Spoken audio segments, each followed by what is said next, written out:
Good evening and welcome to the August 4th, 2020 meeting of the Board of Selectmen. This is remote participation only. And please note this meeting is being recorded and will be available shortly hereafter for scheduled and on-demand viewing on any smartphone or tablet device. If anyone else is recording the meeting, please notify me. Before we get started, we are having a bit of unsettled weather this evening. And if members of the board lose power or internet connection and a quorum is not maintained, the remaining items on the board's agenda will be rescheduled to a future meeting. We were under a tornado watch, and I'm not sure if we still are, but if that gets upgraded to a warning, the meeting will be immediately adjourned and all remaining items on the agenda will be rescheduled for a future date. Saying all that, pursuant to Governor Baker's March 12th, 2020 order suspending certain provisions of the Open Meeting Law, General Law, Chapter 30A, Section 18, and the Governor's March 23rd, 2020 order imposing strict limitations on the number of people that may gather in one place, this meeting of the Chatham Board of Selectmen is being conducted via remote participation. Every effort will be made to ensure that the public can adequately access the proceedings as provided in the order. A reminder that persons who would like to listen to this meeting while in progress may do so by calling the number 1-508-945-4410, conference ID 134-208-476#, or join the meeting online via Microsoft Teams through the link in the posted agenda. Despite our best efforts, we may not be able to provide for real-time access, and we will post a record of this meeting on the town's website as soon as possible. Okay, I also like to remind folks that we'd ask that you disable your microphones and your cameras until the time when you are speaking, except for the Board of Selectmen and participating staff. Okay, so saying all that, we have to take a roll call of the Board of Selectmen, and I'll start by Selectman Kokolas. Present. Selectman Metters. Present. Selectman Dykens. Present. Selectman Nicastro. Present. And the chair is present, so we have a full board. The second item for tonight is, we have two meeting minutes to approve. So I welcome, we'll start with the first one, which is July 21st, 2020. Do we have a motion to approve those meeting minutes? Madam Chair, this is Peter. Move to accept the July 21st. Thank you. Okay, second, thank you. Any edits or additions? Jeff? Thank you, Madam Chair. On page 5 on the roll call vote, listed as a yay. I was a nay on that vote to have parking along Queen Anne Road and on Sam Ryder Road. I was a nay on that vote. Okay, thank you. Thank you. Any others? Is this, I'm sorry, Jeff, are you talking about the July 21 minutes or the July 28 minutes? July 21. I'm sorry, I got the wrong one. Okay, all right. It's 21, page 5, Dean. Okay, it's right in the middle. Okay, thank you. Yep. Okay, all right, let's take a vote on any others? None. Okay, let's take a vote. Let's go, Peter? Aye. Corey? Aye. Dean? Aye. Jeff? Aye. And chair says aye. Okay, those have been approved. Motion to accept the meeting minutes of July 28th, 2020. So Motion? moved. Okay, second? Second. Okay, any edits or additions to the meeting minutes? Dean? Yes. Yes, Madam Chair, on page 12, the motion about 2/3 of the way down, motion by Jeffrey Dykens. At the very end, after the phrase 100% AMI, I would like to add the phrase through special legislation. Through special legislation. Okay, thank you. Anything else, Dean? No. Peter, you had your hand up. Thank you, Madam Chair. Page 10, last paragraph, the third line in towards the middle, the sentence starts, it was suggested that one person, and before that, I'd like to add a newly formed committee or one person be designated. Okay. Any others? Let's take a vote. Peter, Aye. Corey, Aye. Dean, Aye. Jeff, Aye. chair says aye. Okay, great. All right, our next order of business is public announcements and agenda item requests. Turn to the board. I think Corey, you had mentioned that you may have one, so go ahead, Corey, and then Peter. Oh, all right. Thank you, Madam Chair. I know we're not meeting next week, so I guess we could potentially be for 2 weeks out. But I would like to respectfully request an update from the Park and Rec Department in two specific areas. One, with summer kind of being extended with schools starting later. I'd like to understand our budget and our resources for covering the beaches and what have you not. Park and Rec met earlier. This was brought up with them, and it would make sense for just to kind of give us a little update on where we might be with the extended summer numbers pending.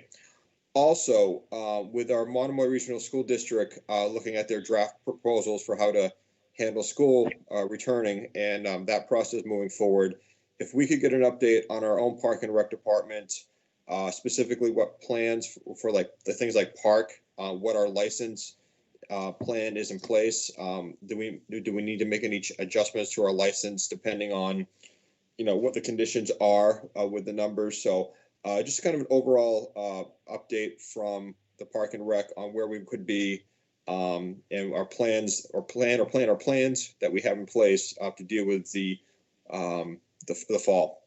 Okay, and are you including, is that programs as well, Corey? Programs Program. for, Okay. yes, because I know, All right.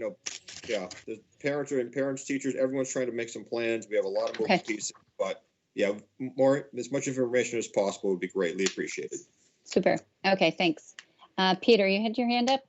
Yes, Madam Chair, thank you. I'd like to request that we have a real estate tax exemption discussion, focus on that, more comprehensive. I understand that, in the fall period, we normally look at how we're going to do our tax rates, but I view this as a little bit broader. Our assessors always do a nice job of presenting things, but what I really believe we should do in some ways is to expand that and include all the stakeholders that would be involved.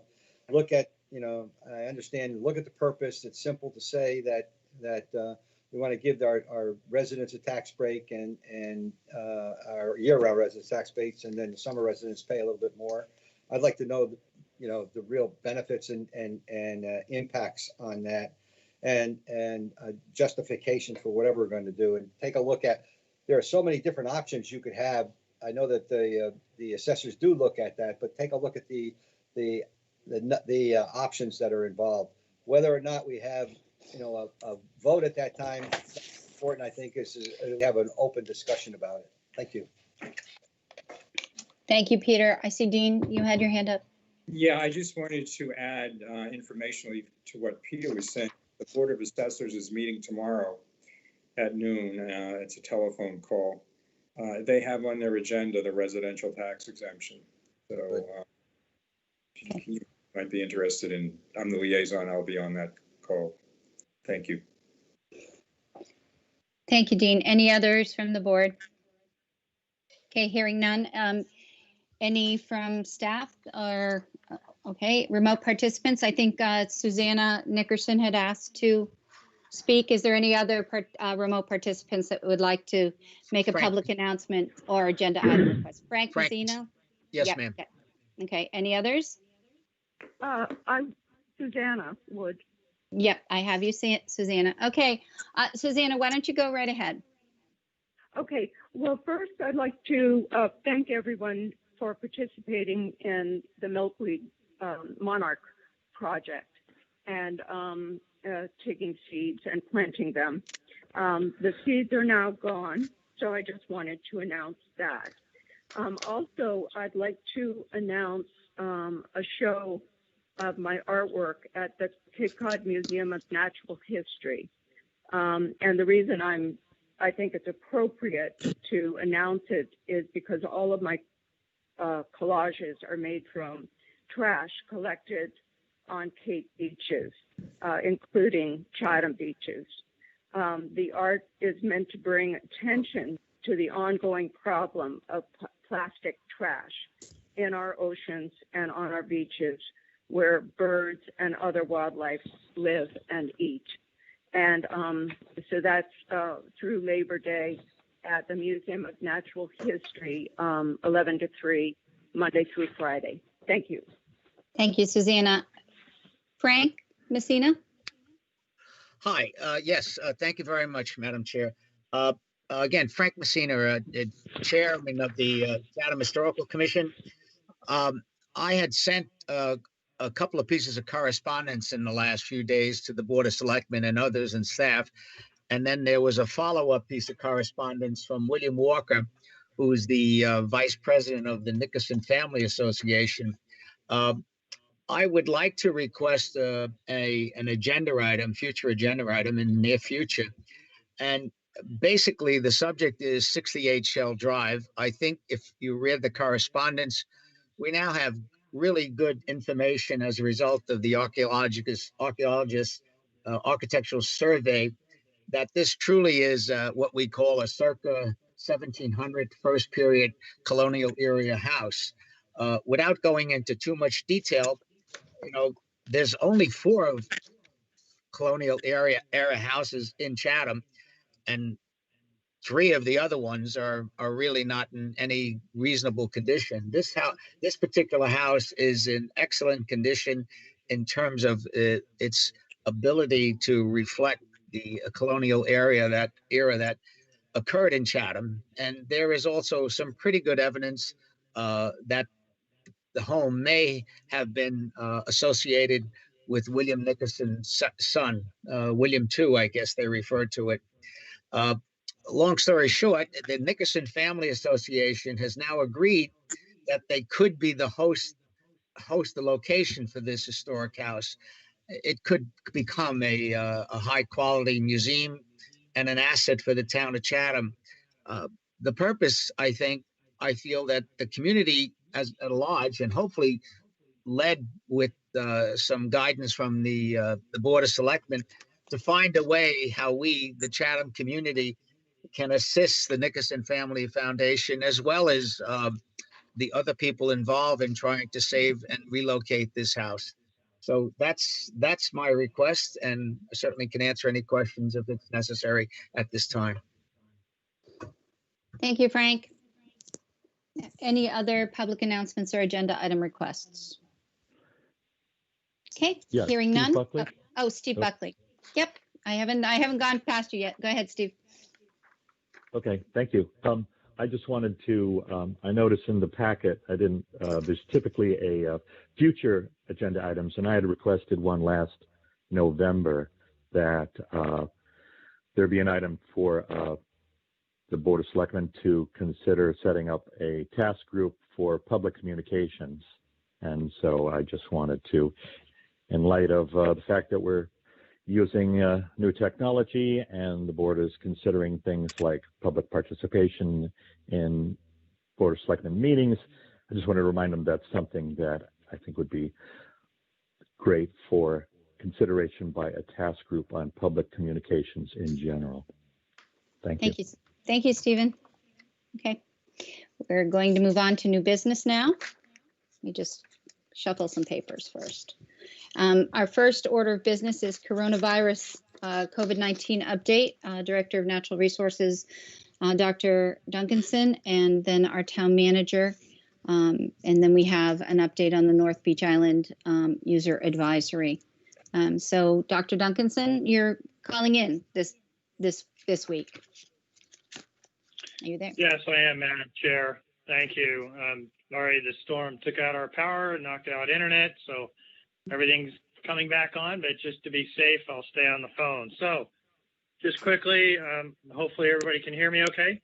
Mm-hmm. You All loud and clear. So just quickly running through the numbers as we do every week. Right now, we are over 18.3 million cases worldwide.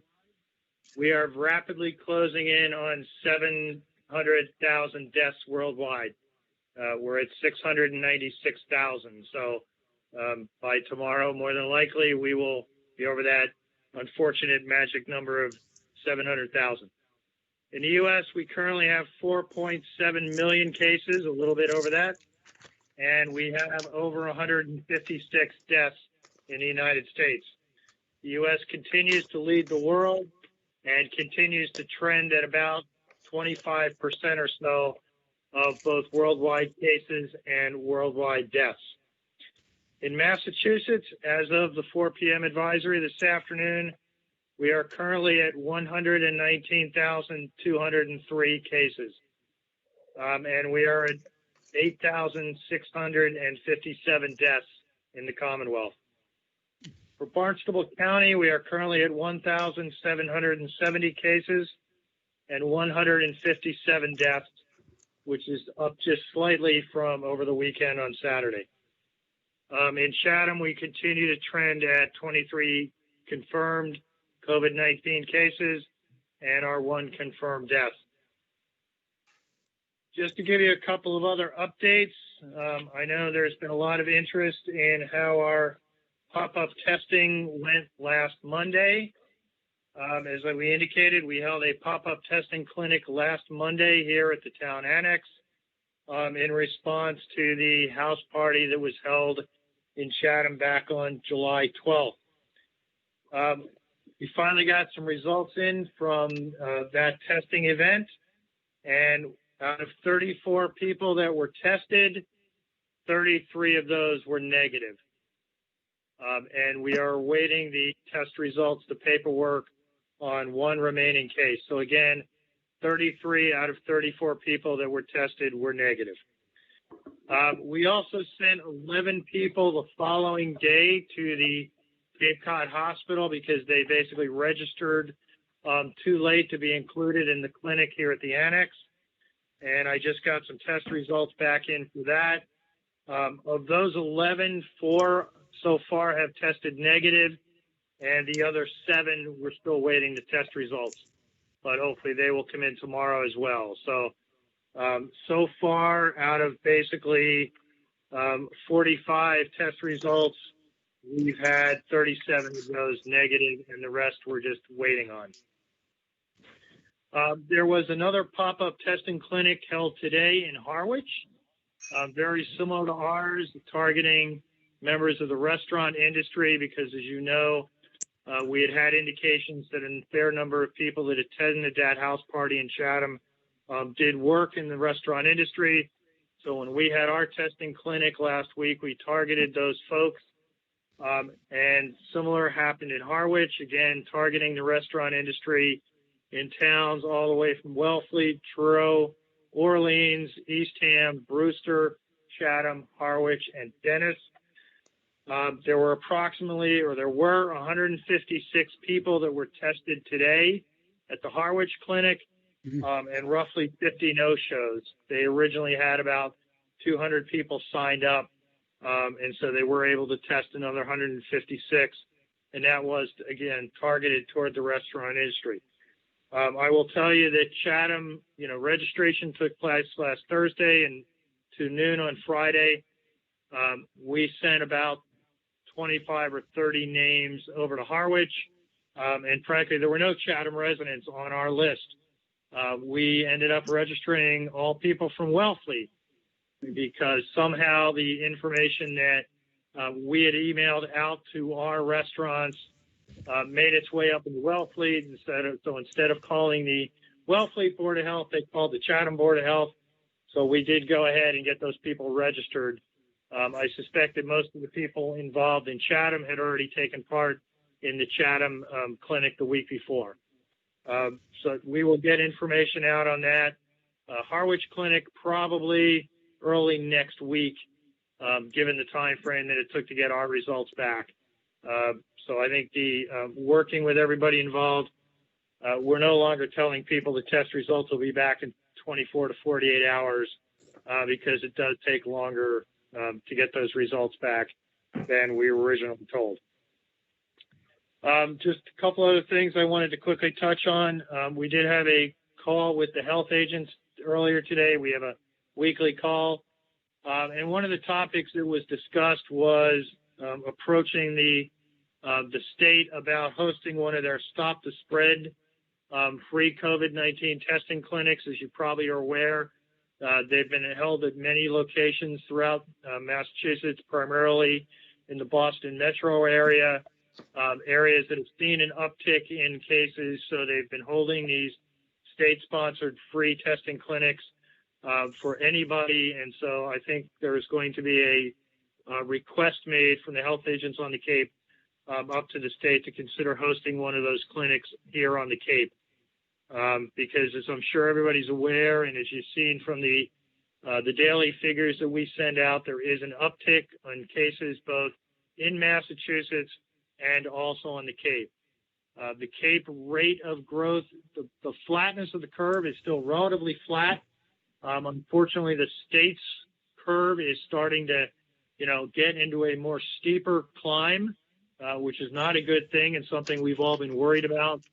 And I'm sure everybody's heard that the governor is considering, some new steps to kind of tighten things potentially down again to try to bring this back under control. So we'll all just have to wait and see, what direction does come out from the governor's office. So I just wanted to make people aware of that everybody's aware or everybody's noticing these things. And, we need to continue to hammer home that social distancing, wearing a mask are the ways we're going to get this thing under control. Not having any more of these, kind of large, out of control parties that, have hit Chatham very hard, and Falmouth had incidents, and we've seen incidents like that around the country. But those things, are not appropriate. We've talked about the fact that, some of the governor's guidance and orders doesn't necessarily apply on private property, but still wearing a mask, following social distancing, those remain appropriate steps to take, even if you're having a barbecue in your backyard. Those are very appropriate things, even when they're occurring on private property. I think he's still. Bob, And then the thing that I just wanted, Bob, can you hold on? I just ask everybody and remind them to please mute their phone. We're getting a little interference from somebody talking. So go ahead and continue, Bob. Thank you. Yeah, and then just the final thing that I did want to touch on was last night's Board of Health meeting. The Board of Health did discuss Schoolhouse Pond again, as you've directed them to do.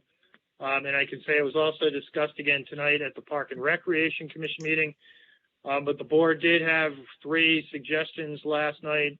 I'm sure the board and the public is probably aware by now. The new signage did go up on Sam Ryder Road last Friday. The police department has been monitoring that as well as others.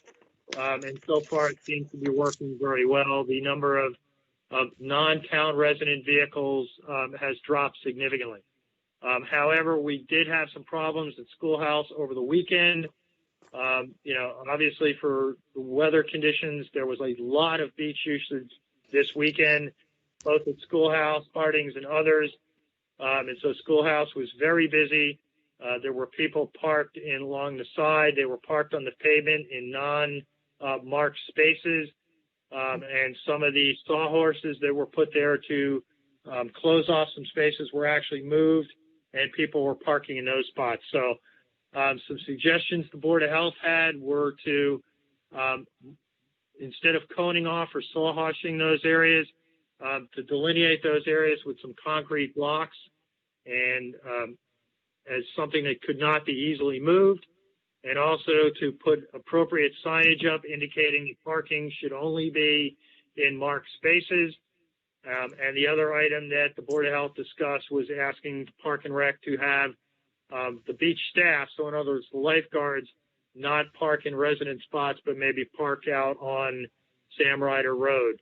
And so I'm happy to say that the Park and Rec Commission did discuss those things, those 3 items tonight. And those are all in the works, being pursued by Dan Tobin and others from the Park and Recreation Department. So progress continues to be made on Schoolhouse Pond. And, the Board of Health members all visited the pond on multiple occasions. And again, depending on time of day and day of week, things were either in really great shape or they were in not so great shape. So the board thinks that by taking some of these further actions, that things will be in better shape. There were also some incidents at Harding's Beach over the weekend, mainly with parking. People were apparently parked along the access road between the two parking lots, which is not supposed to be allowed. So Park and Rec and the Parks Department are going to be taking action to address that.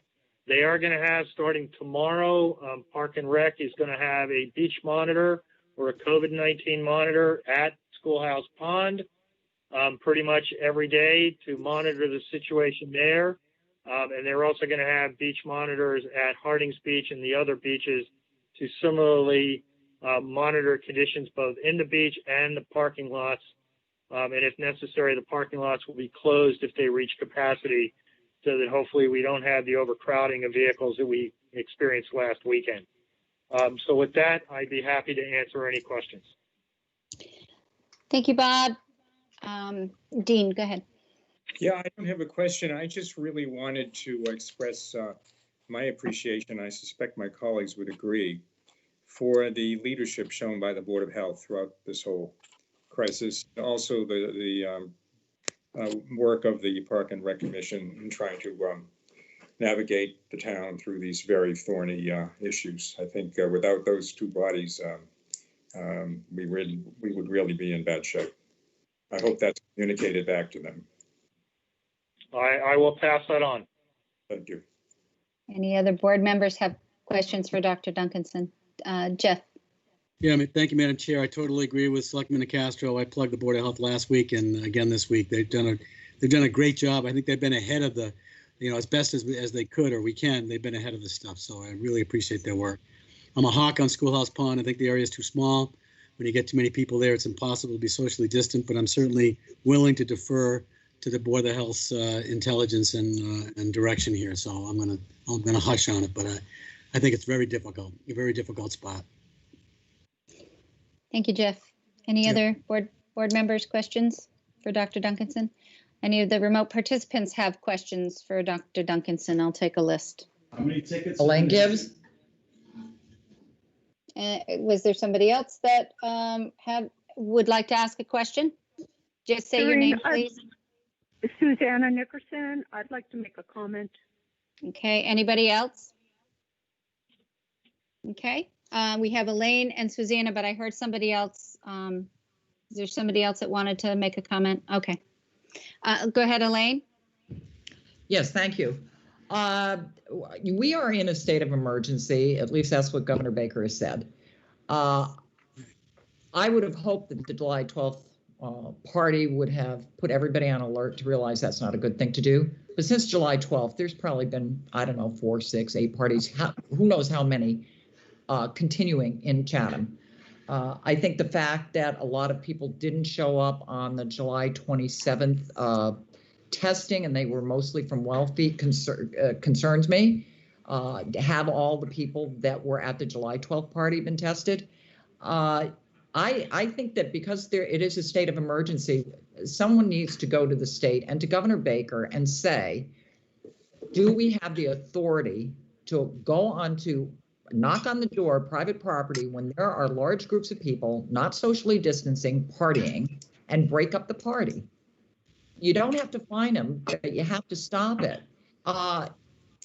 They're all going to leave. Oh, actually, they're not going to leave because school isn't opening and a lot of people are going to continue to stay. This is going to be a problem for us through October. There are going to be a lot of people here partying because they're not going to school. Colleges aren't opening. They can do it remotely. We've got to get a handle on this to stop the parties because we're going to suffer the consequences. If our numbers go up, they're going to leave and Governor Baker is going to shut us down and the schools won't open and people won't be able to go back to work. I don't understand why we can only shut down a party if it's noise. Some of these parties go on till midnight and they're loud and they're not being shut down. And people are reluctant to call, but if they do call, I think the police need to go and they need to say, break up the party. And these are rentals. Some of them are private home owners and they're doing it themselves, but a lot of them are rentals, and the rental companies have to be held responsible to a certain degree to tell people you can't have parties. We're going to be in a big mess in the next couple of weeks if we can't get a handle on this. So I hope that somebody asks the state, do we have the authority to break up a party? We're not going to fine them, but we have to go in and be able to say, you're breaking the law. It's a state of emergency. You can't do what you're doing. Okay, thank you. Susanna, you had a comment or question for Dr. Duncanson. Yes, I had a comment, which is I own 5 rental businesses on Main Street, and within the past couple of weeks, there have been 3 different delivery men that were making deliveries without masks. One was GSL, I think that's the name of the company, and when I asked him to put a mask on, please, he did. He went to his car and got it and put it on. The UPS young man that I asked to put a mask on just laughed at me and walked away. And then more recently, the day before yesterday, there was a different UPS man on Main Street without a mask. He looked as if he had just made a delivery. He rounded the corner and went back to his truck. So I just want to bring it to, and I did speak with Chief Paulina about it, and I had also called and voiced a complaint to UPS about that. But I think that that's a different way that people are commingling with a little bit of danger, and I just want to let the public know that those men, all of those delivery men should be spoken with about wearing a mask in Chatham. Thank you. So Susanna, there is a website if you have concerns with the state, and it is on the state's COVID-19 website about if you have concerns, and it's mass.gov/forms/COVID-safe-practices-concerns-form. But I would suggest that I can email it to you if you want it. And I'm pretty sure. Yeah. Okay. All right. We can send. I'll send that along to you. But it should be on the governor's website as well. Are there any other? Remote participants that would like to ask Dr. Duncanson questions? Okay. Because those were more statements and questions. Yes. Go ahead. Yeah, Go ahead. Bob. We will have that web link up on the town's website as well. And just to let you know, I personally spoke to a UPS driver today on Main Street. I actually chased him down as he was going down the street because he was not wearing a mask. As well as the police chief has reached out. We've reached out to UPS Center in Yarmouth and spoken with the supervisor there. And they are going to be reiterating to their staff that the downtown area is a mandatory mask zone. So yes, we're aware of the issue with UPS and have already reached out to them. Thank you, Bob. Okay, so our next update is from our town manager, Jill Goldsmith. Jill. Thank you, Madam Chairman. So just a couple of more items to add to Bob's update. First, some good news. The Chatham Fire Department was able to get a grant from FEMA of about $15,000 to offset some of the COVID costs for possibly overtime or supplemental supplies. So that's good news. And then I sent out the community update today and just wanted to focus on a couple of things. One is the mask initiative that the governor's office has put forward, and it's #MaskUpMA. And there's more information about that in the community update. And then I wanted to elaborate a little bit on beach distancing and safety reminders and what our town staff's role is in notifying people and for education.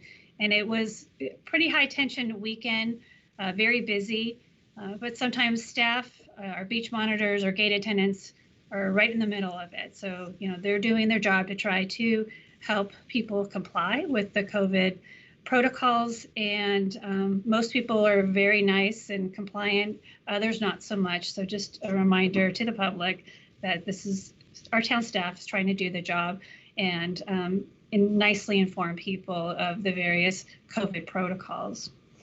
And that's it. We're working on a reopening plan for the community center. I had a good conversation with Dan Tobin and Bob Duncanson today, looking at each activity and what could possibly be resumed in the fall or what might have to wait for the phase 4 reopening guidance. So we'll have that. And I understand Selectman Corey's request. We're working on that as well as looking at the park program. And I believe that is, and then looking outside the window, a lot of time this week was spent with our Emergency Operations Center team, our EOC team, just planning for the storm and making sure that the generators are in place and working on a couple of protocols that will refine. And hopefully this is it of what's happening now and it doesn't get any worse, but we do have a plan in action. And that is it for my report. Thank you, Jill. And any questions from the board for Jill? None? Any from the remote participants? Please identify yourself. None. Okay. Thank you, Jill. The North Beach Island User Advisory.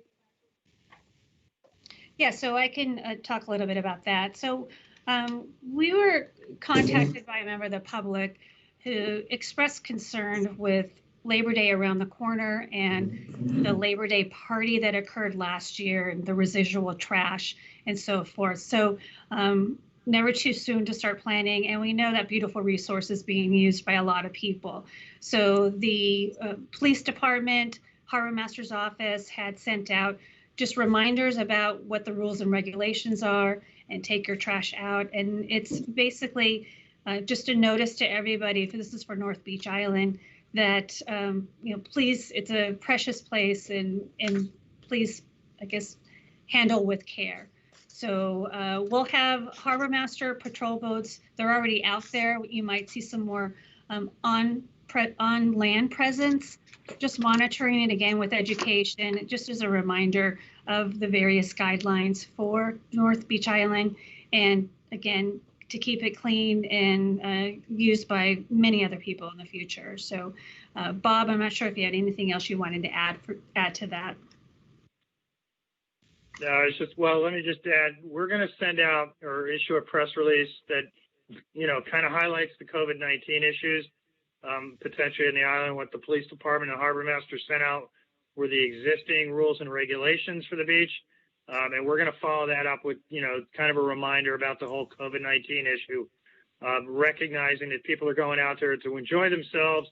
But just like, when you're in your backyard, if you're with friends and whatnot who aren't of your own family, you need to be cognizant of social distancing and masks and whatnot, or else this thing is going to be uncontrollable spread. So we'll get that out in the next day or so to people.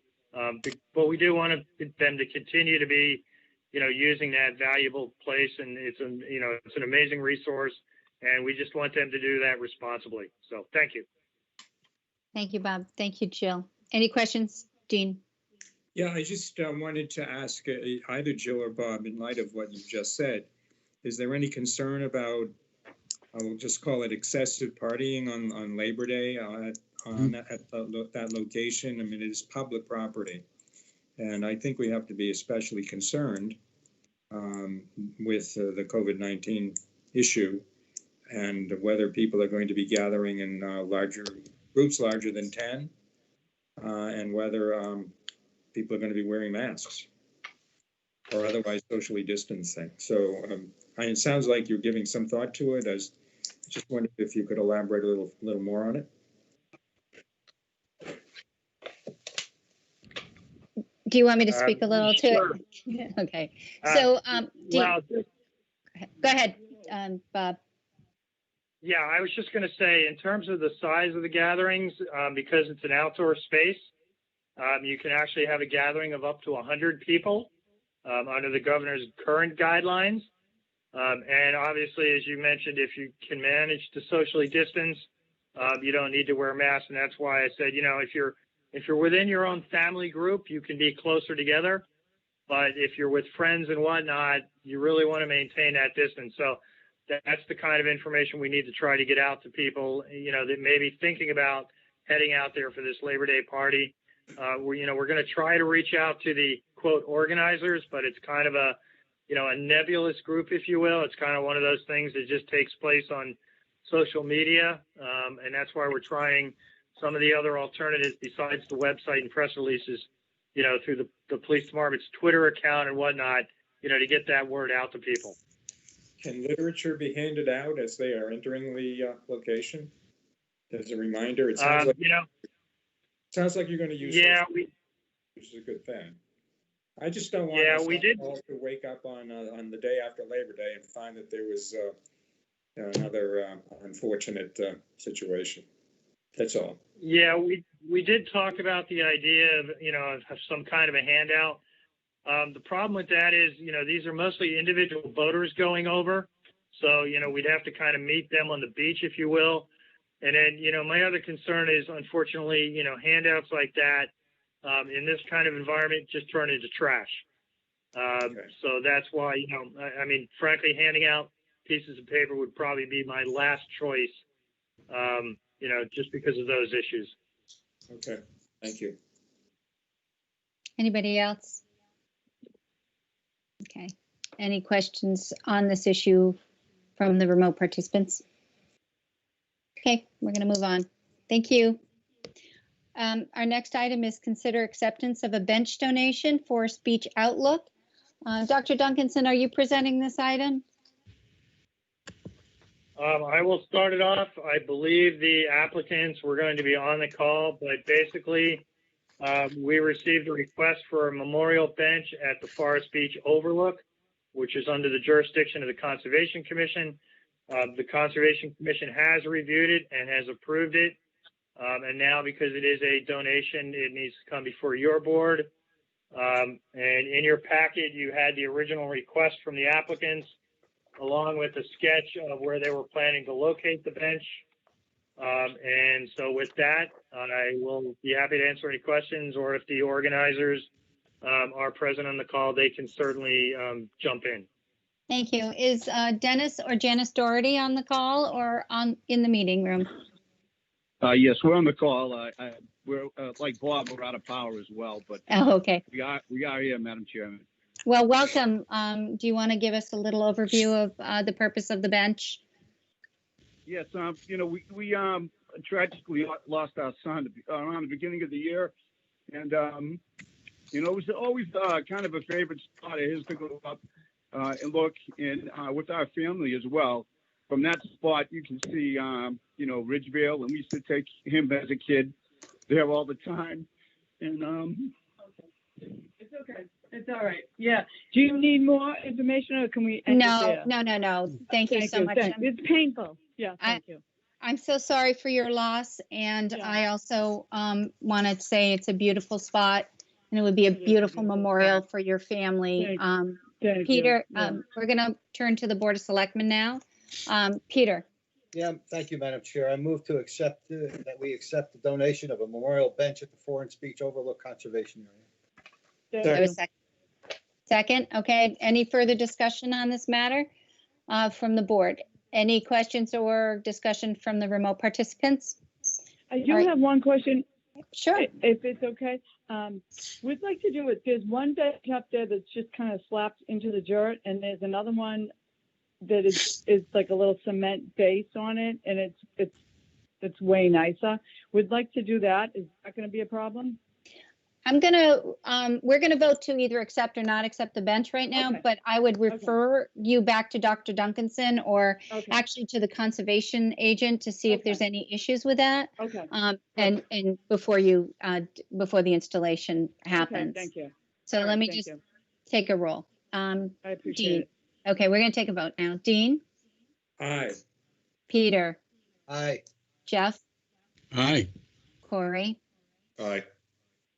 And chair says aye. Dean, you had something you wanted to add? I just would like, in terms of the question that was asked, I don't know if it's the sentiment of the whole board, but I would like to encourage the Conservation Commission to honor whatever request the donors would like to make. Do we get a, do we have a consensus on that or? Yes. Okay. Yes. All right, great. Thank you so much. We've approved the bench. And again, I'm very sorry for your loss. I think this will be a beautiful memorial for your son and it's a Thank you. gorgeous area. Take care. Thank you. Okay. Very grateful. Thank you All very right. much. Thank you. Thank you. Oh, okay. Thanks, Bob. All right, we're going to move on to our next item, which is a public hearing for no parking turnaround only, Scattery and Scattery Town Landing. I'm going to let the clerk read the public hearing notice, and then I think Lieutenant Goddard and Director Temple are on the call, so they can give us an overview of this. Go ahead, Corey. All right, thank you, Madam Chair. Town of Chatham Board of Selectmen Public Hearing Notice. The Chatham Board of Selectmen will hold a remote public hearing on Tuesday, August 4th, 2020 at 6 p.m. To consider the placement of new traffic signs. No parking signs east side of Scattery Road. No parking turnaround only signs Scattery Road Town Landing area.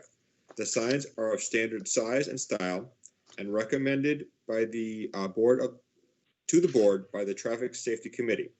All interested parties are encouraged to participate via link or call-in number listed in posted meeting agenda, signed the Board of Selectmen. Thank you. Okay, I'm not sure who's making the presentation, Lieutenant Goddard or Director Temple.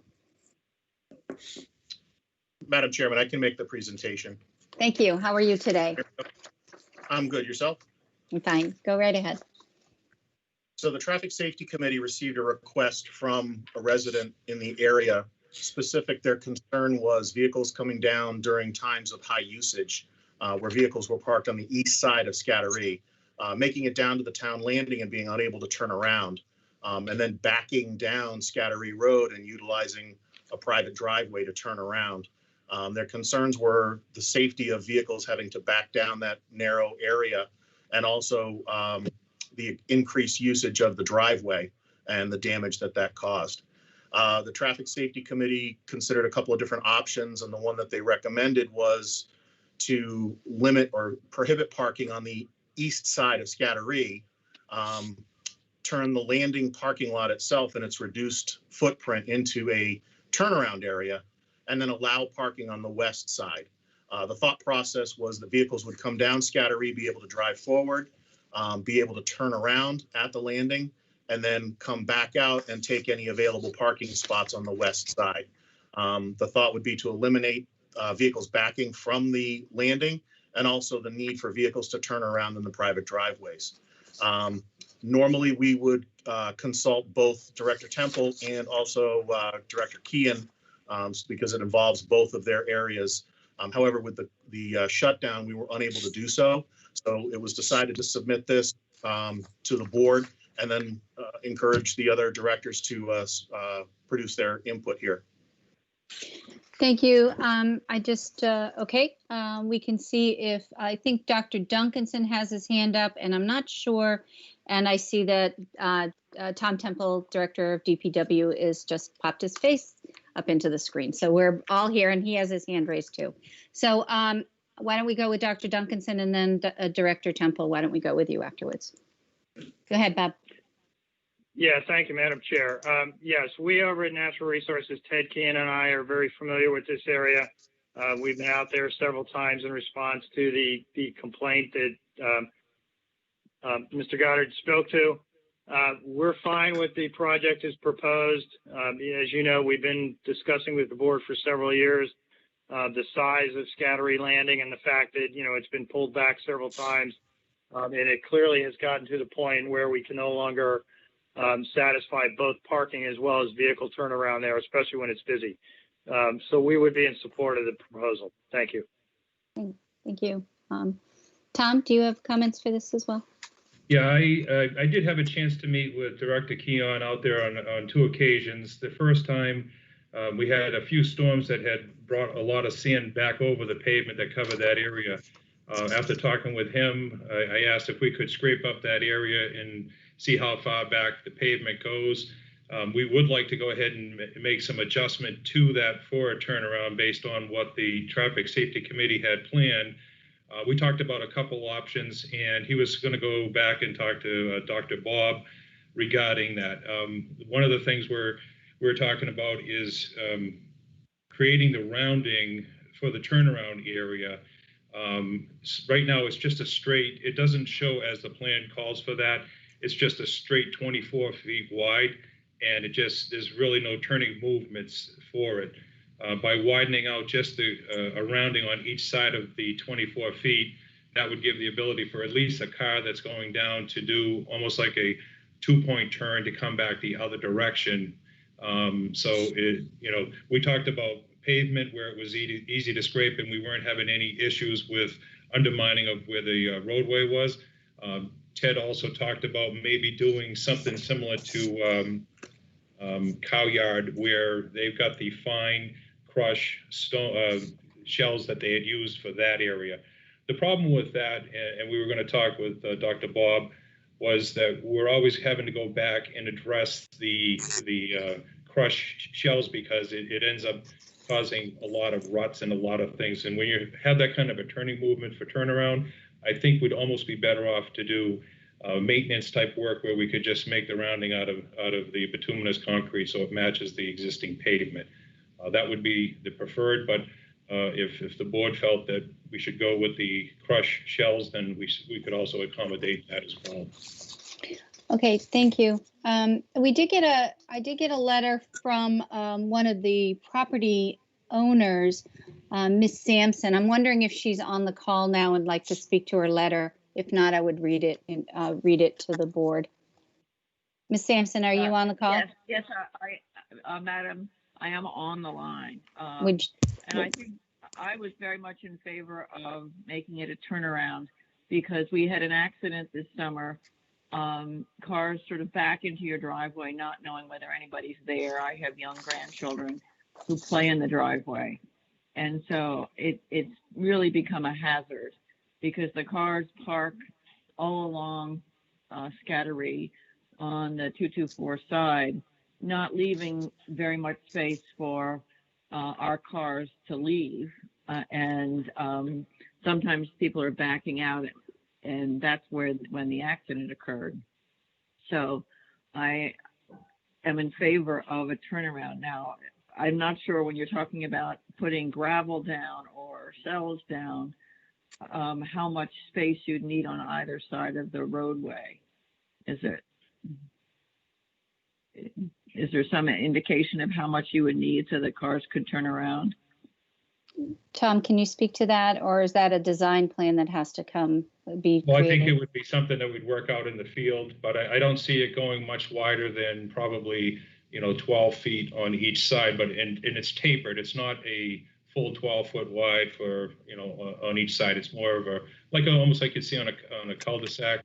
It's just a small turnaround, enough for the vehicle's tires to stay and maybe do almost like a 2 or 3-point turn to come back the other direction.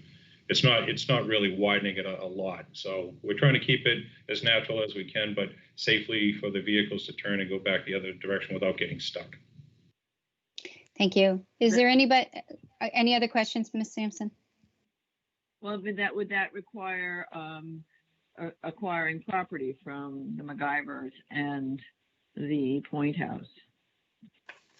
No, I believe we can do it right within that right-of-way layout. Right now, the plans are showing it that it goes right to the layout lines, but when you get out there, it's actually tapered in less than what's shown on the plans.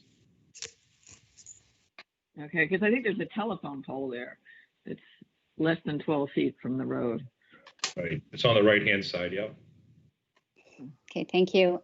Is there anybody else that would like to speak to this issue from the remote participants? And we're going to turn it back to the board. Okay, hearing none. Jeff, you had your hand up, and then Dean, then Corey, then Peter. Tom, did you want to speak to the issue? Yeah, or? I think the only thing that really I would recommend that wasn't included in the Traffic Safety Committee agenda was at the end of the cul-de-sac area, similar to what we did on Hallway Street, I really think that some signage needs to be put at the end of the cul-de-sac to let people know that there's no parking, standing, and there's a $50 fine. That way there, it gives the police the ability to ticket if they do park there. You want to take a look at what's on Hallway Street there. I think that it was a pretty good indication of how to keep people out of that area. Okay, Jeff, are you still there? We lost Jeff. Okay. I hope we didn't lose him to power outage. I don't think so, but who else had their hand? Everybody had their hand up. So Dean? Yeah, thank you, Madam Chair. I didn't hear whether Mr. McIver is on the call, and he was a leading advocate for what the Traffic Safety Committee was proposing. I haven't heard him on the call.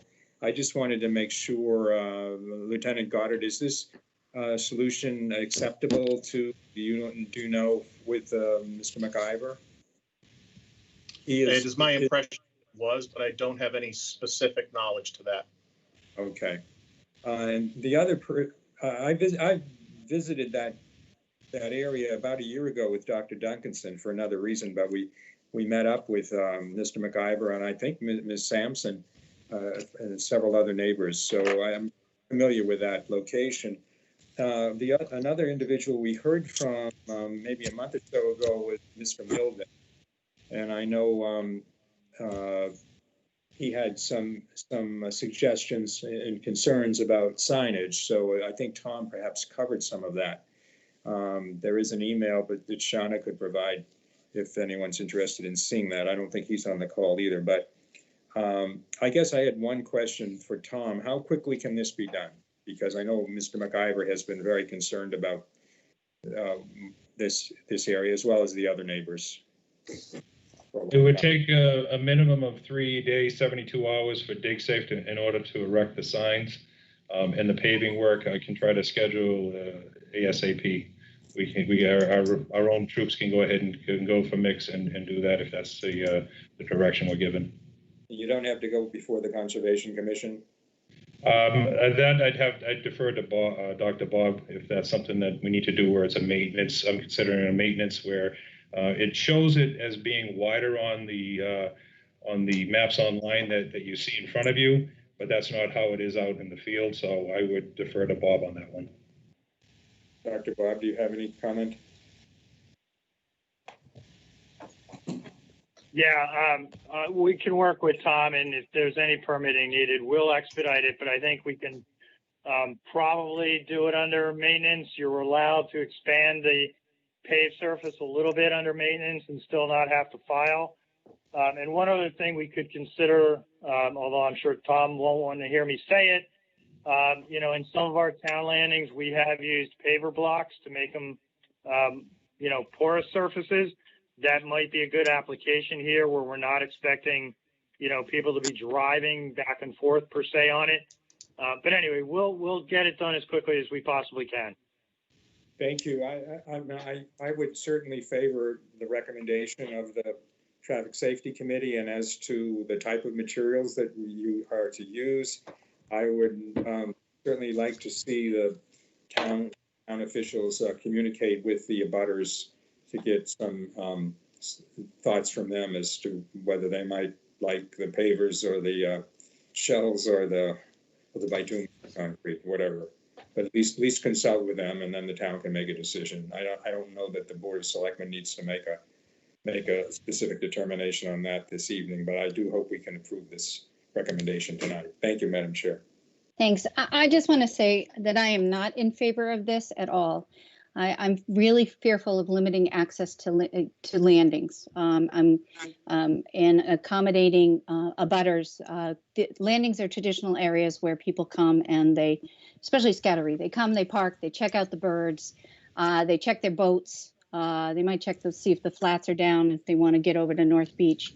One of my concerns is, what about somebody who wants to put a dinghy, want to unload a dinghy or an opti or sailboard at the landing, which it is. It's a landing where you go to put boats in the water.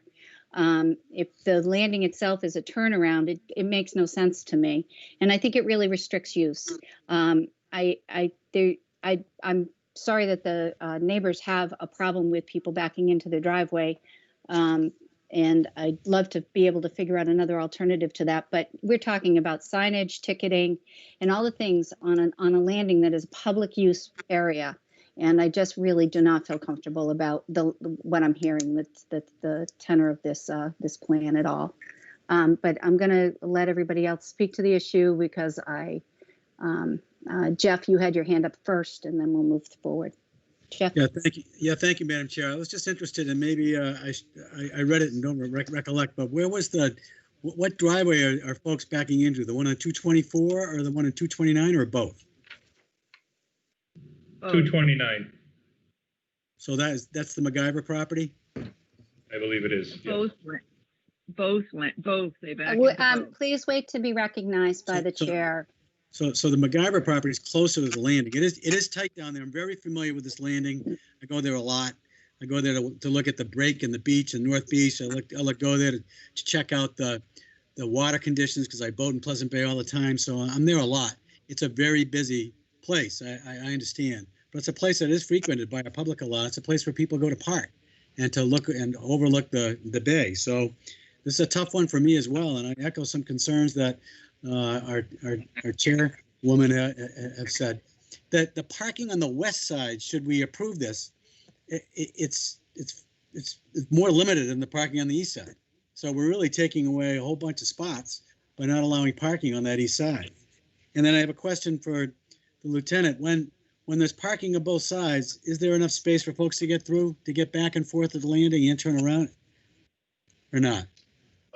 If there's parking on both sides, there's not enough room for vehicles to get through. And Currently, I believe there's only is there parking allowed on both sides now? Is there parking? I believe it's just on the east side. I believe it's just on the east side.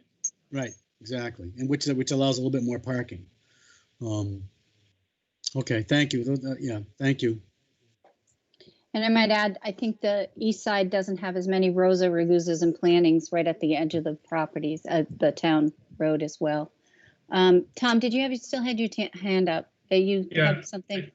I think it can be accommodated. I think what you're looking for is if you left the parking on the east side and you were just to limit maybe the signage at the end, not allowing to park there other than if you're putting a dinghy in the water or you're unloading something, that's acceptable. But maybe you do like you did for the downtown street parking where you limit it while they get that unloaded and then they can move. But it's basically used as a turnaround. You maybe, shorten that east side parking by a couple car lengths so that they have the ability to turn around if somebody is unloading their boat or doing whatever they need to do there. So you might be able to accommodate that. I have no problem taking a look with that with Dr. Bob or Ted Keon, and maybe coming back and giving you some other look out there as well, if that's the flavor. Okay, thank you, Tom. Corey, and then I think Peter, and then Jeff again. And I understand the difficulty of trying to figure out what's the best option for this. Don't forget too, this is not if this were to be approved and after a year or so or whatever time period, this can be redone. So it's not set in stone. You got to remember that too. Just for clarification, if this were to be supported, do we actually have the signs in inventory to implement this right away, or are we looking at another couple of weeks like we were in other projects to have to order stuff? I'd have to take a look tomorrow. I'm not really sure off the top of my head. We've made a lot of signs in the last couple of weeks, and we're still backlogged on our orders. But if it's something I needed a couple of days to overnight to have them made by our vendor that we've used for many years, which is Atlantic Signs out of Hyde Park, they're back open in business. We might be able to get it on a quick order. So I think it can be done in a timely fashion, and hopefully within that 72 hours to maybe even an extra day, probably, to get that done. Okay, thank you. And actually, I do want to weigh in on maybe widening that pavement with whatever material deemed appropriate. I think we need to keep in mind that yes, regular vehicles are going to go out there, but there may be an opportunity one of our emergency vehicles has to go out there, an ambulance or something. So I think whatever is the layout, that we make it sure we cover all our bases for the appropriate vehicle and the appropriate type of material to handle that type of activity. So thank you. Thanks, Corey. Jeff, you had your hand up again, or is that from before? No, I did. Thank you, Madam Chair. I thought you were going to call on Peter first, but I'm sorry, Peter. Sorry. I don't know if it's feasible from a regulatory standpoint or enforcement standpoint, but maybe we should do something seasonally here. It seems like maybe the traffic picks up July to Labor Day, and maybe in the off season people can actually park down there, because I know an awful lot of people do go down there and park, folks. Peter. Thank you, Madam Chair. No, I thought it was interesting. There is parking allowed right now on the east side, is what I thought I heard. And I agree that there should be a turnaround, and that should be discussed and how you do that. That makes complete sense. If you keep the parking on the east side, somebody goes down there, they turn around, well, then they're going to have to leave and come back to park. I guess that's one of the reasons maybe why the Traffic Safety Committee looked at the west side. I guess I'll ask the question, why the west side rather than the east side? Lieutenant Goddard? Yes, the reason the parking was suggested on the west side was exactly that reason. Vehicles would come down the roadway, turn around at the turnaround, and as they're going down, they'd be able to see available parking. And then as they return from the landing headed south again, they could take up those available spots on the west side.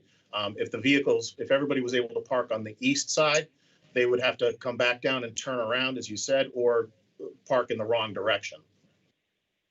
Okay, thank you. The only other comment I'd have, and I understand what the Madam Chair says, although, you're dealing with residencies, and it's tough to consider if somebody has grandkids running around out there. What you don't need is an accident. So maybe some way to maintain how the access is kept, I think is worthwhile, and maybe it is keeping the parking on the west side. Thank you. Okay, thank you. Dean and Jeff, your hand's still up. Thank you, Madam Chair. I wanted to ask Lieutenant Goddard, is this a seasonal issue only, or is it year-round? My experience is that there's not a lot of parking issues down there in the off-season. I really haven't seen a lot in the off-season as far as a lot of vehicles down there. But currently parking is allowed at the landing itself. If we restricted parking at the landing, we might create a requirement for a couple of parking spots on the side of the road on the off season. I don't think it'll be much of an issue. I do see this as a seasonal issue. Okay. And I know that Mr. McIver has on several occasions suggested rather strongly that if nothing is done, he would block entrance to his driveway, which would just complicate things, I think, for people that are looking to turn around. So I don't think anyone really wants to see that happen. I wanted to ask Tom, you suggested, I think you were trying to address the chair's concern about being able to unload a dinghy, for example. What were you suggesting, that there would be a couple of spaces along the east side that would be treated like the choke areas on downtown Main Street this summer? Is that what you're thinking? Yeah, I would suggest putting the signage back so that they can't go further, so it gives turning movement for that rounding, and the people that wanted to unload their boats and offload there, they can, but still have the ability to turn. One of the other options that I did see when I was out there with Director Keon was the property at 229 was for sale.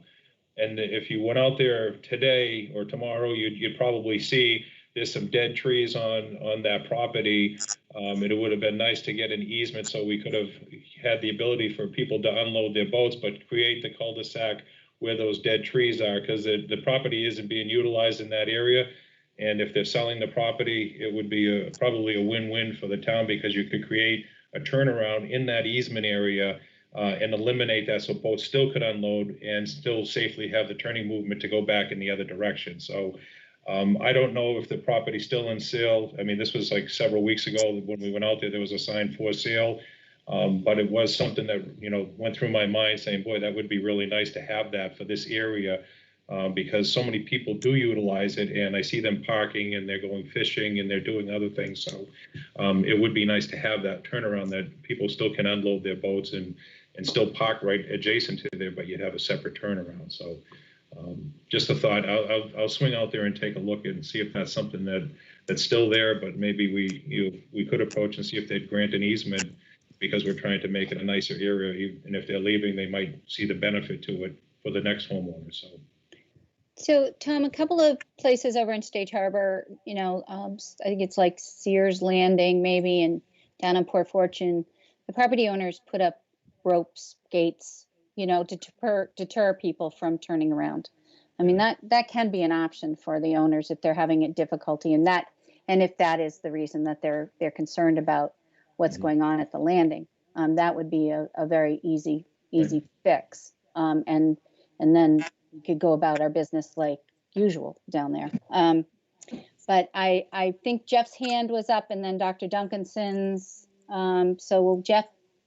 Yeah, I would support this if we could make it seasonally, do a seasonal turnaround there from July 4th to Labor Day, or other people have better thoughts in terms of the dates. But I could support this as long as we made it seasonal, because I don't believe it's a year-round issue. And I would hate to think that we're denying access to our year-round residents here down there, that it is a landing that is used a lot. So if we have an issue in the summertime, I would support this plan, including the widening of the surface and turnaround from July 4th to Labor Day. I could support that. Otherwise, I'm not going to support it. Thank you.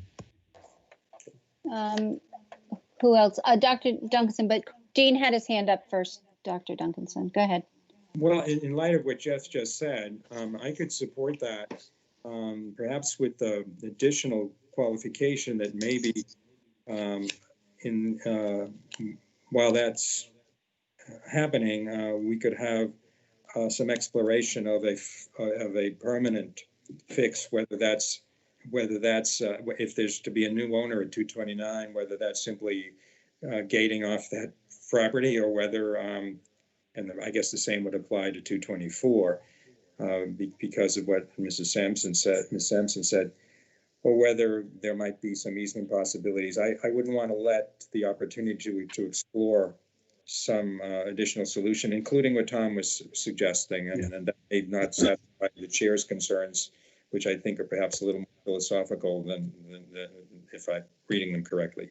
But I could support what Jeff said, with the idea that the town would continue to explore a more permanent fix to the situation that might be. Thank you. Dean, philosophical or not, it's still practical too, that a lot of people do use that area, and I just do not want to see people being restricted in any manner. I think Dr. Duncanson had his hand up. Bob?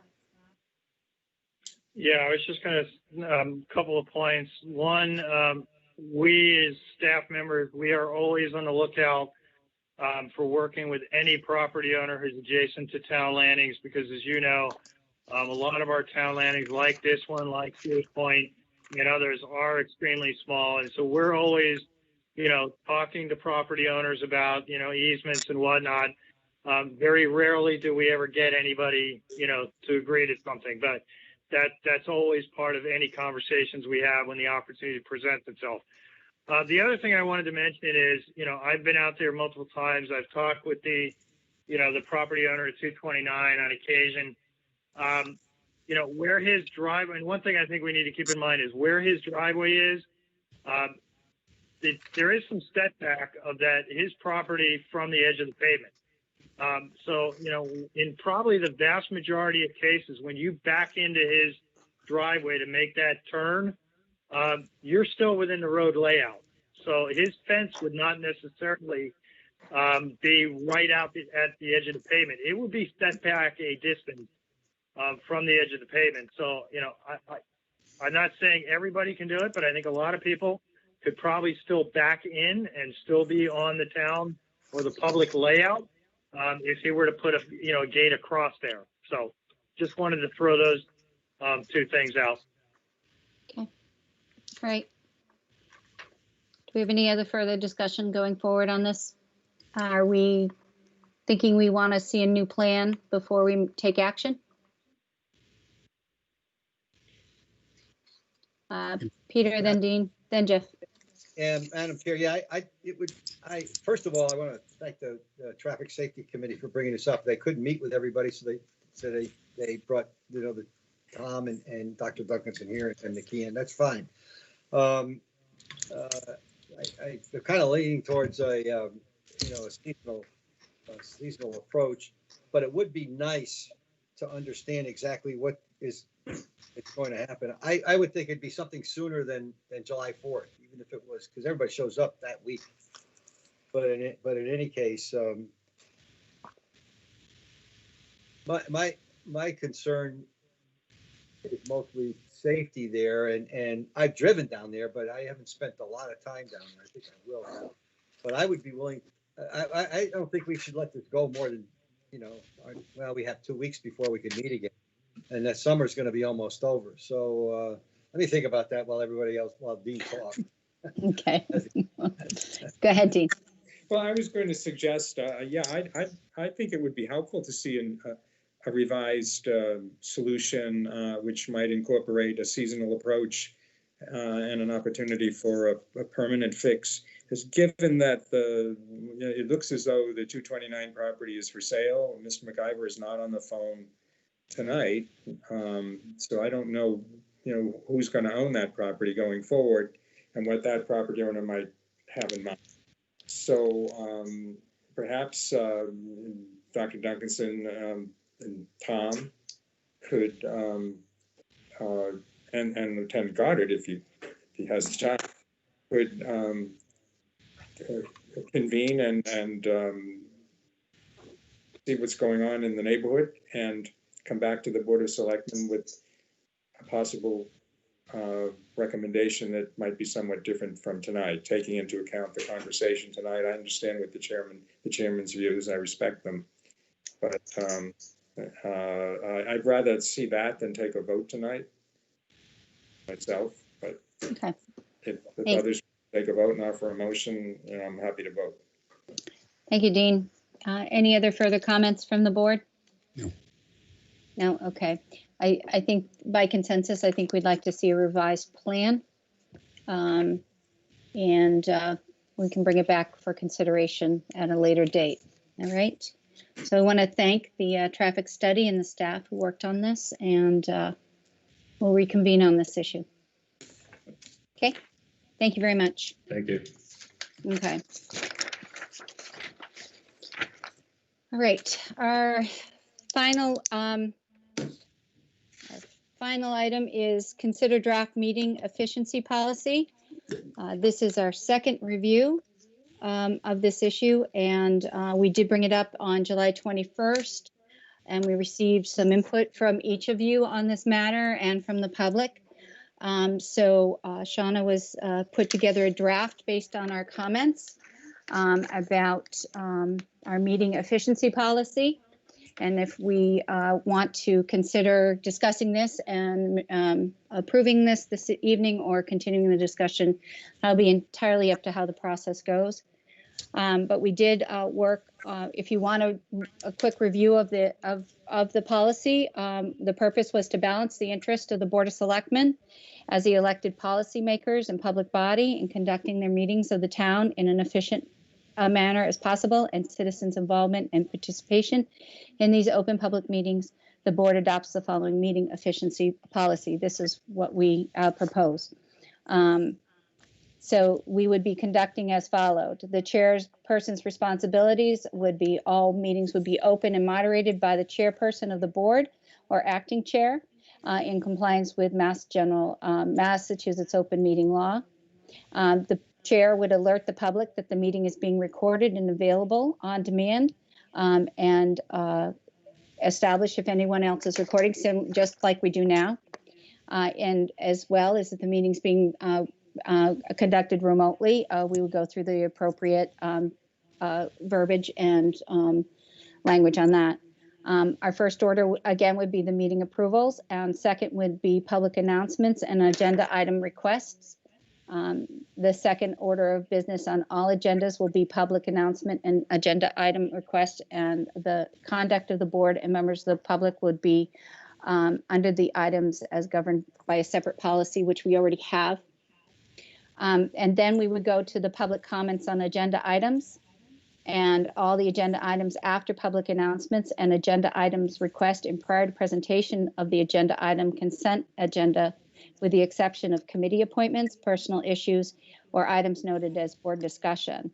The comments would be limited to no more than 5 minutes per person in total, enforced at the discretion of the chair. All individuals recognized will be recognized by the chair, are expected to conduct themselves in a civil manner and direct any questions through the chair.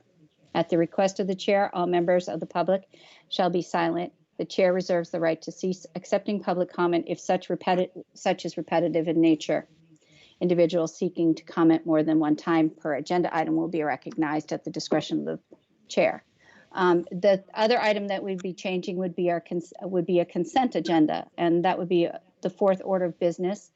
On all agendas will be considered of the consent agenda if applicable, and those items are those that are routine, non-controversial, and administrative matters that require board action. The consent agenda is voted on a single majority vote. Any board member can request an item to be removed from the consent agenda and added to the regular agenda. Removing an item from the consent agenda does not require a vote.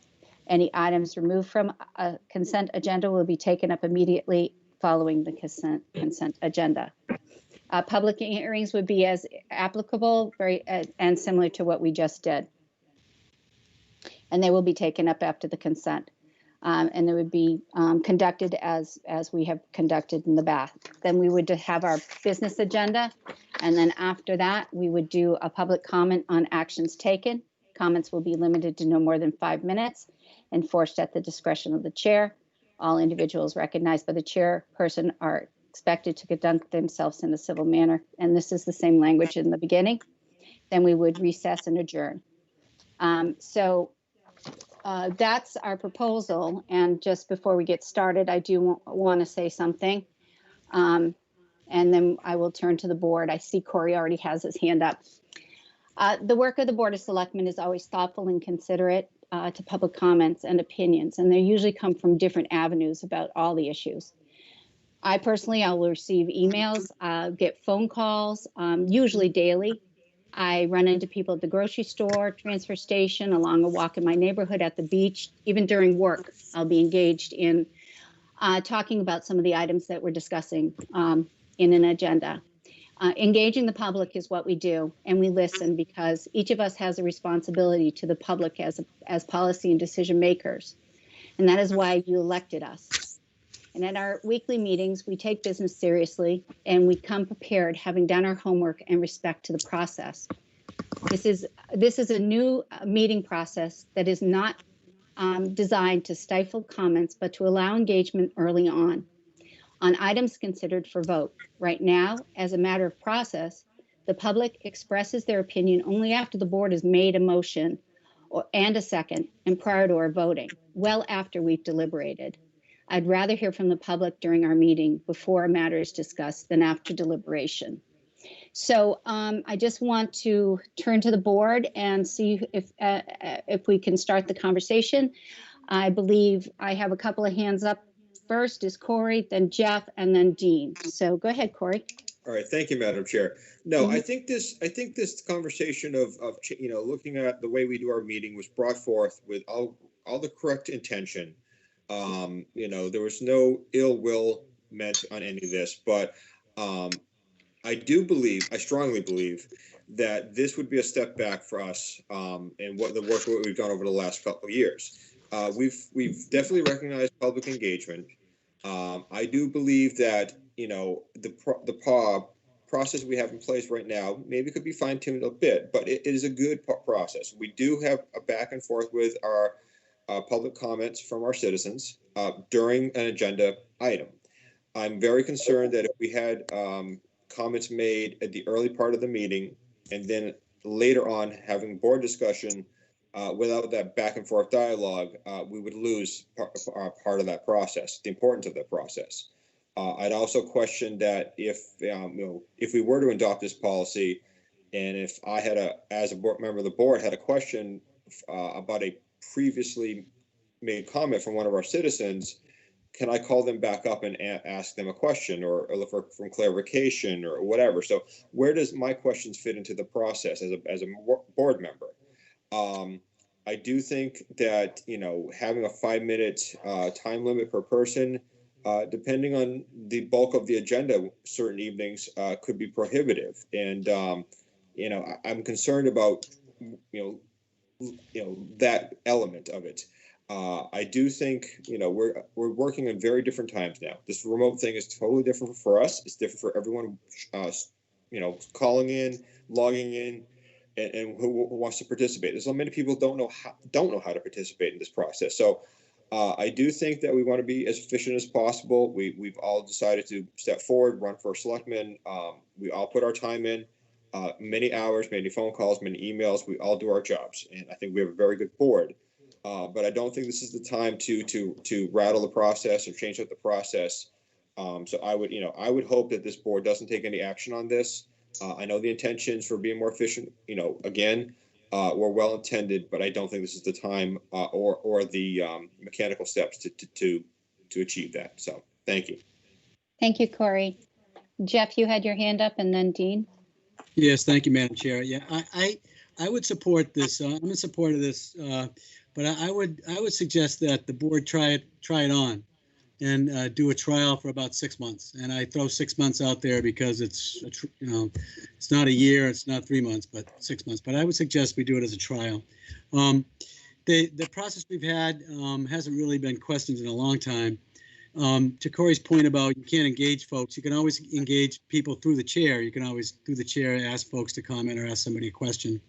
And in terms of, and we've had great chair people over our history, but we've never really enforced the 5-minute rule. Really haven't. We haven't had any timers there. We let people really go on and on at times. And we also have allowed people, and I'm at fault as well. I was chair for 2 years. We allowed people with very similar comments, with really nothing new to say, but different folks to come up and speak, sometimes, at great length. So I'm interested in making our, not decreasing participation, but listening to our public in a more efficient manner. I like the fact that they speak early and often. Again, I lived this at the Chatham School Committee and then also the Regional School Committee, and it was very successful. I found that public comment was not stifled. I found that people got plenty of time for input. I also found that there was even more politicking in advance of meetings. People would call, people would tap you on the shoulder in the market, and people would say, hey, I saw this on your agenda. I know this is coming up. I requested it, blah, blah, blah. So people would weigh in early and often prior to the meeting as well. So you really got a beat on where people were coming from even before the meeting started, as well as at the meeting. So I'm willing to try this. I would like to try it, actually, but I would like to try it for 6 months and then have us review it after 6 months to see how it's going. It'll be something new for Chatham. Change is very difficult. I get it. We've conducted our meetings in the same manner for quite some time, and I think it's time to test the waters in something a little different. So those are my thoughts, and I thank you very much. Thank you, Jeff. Dean, you had your hand up. Thank you, Madam Chair.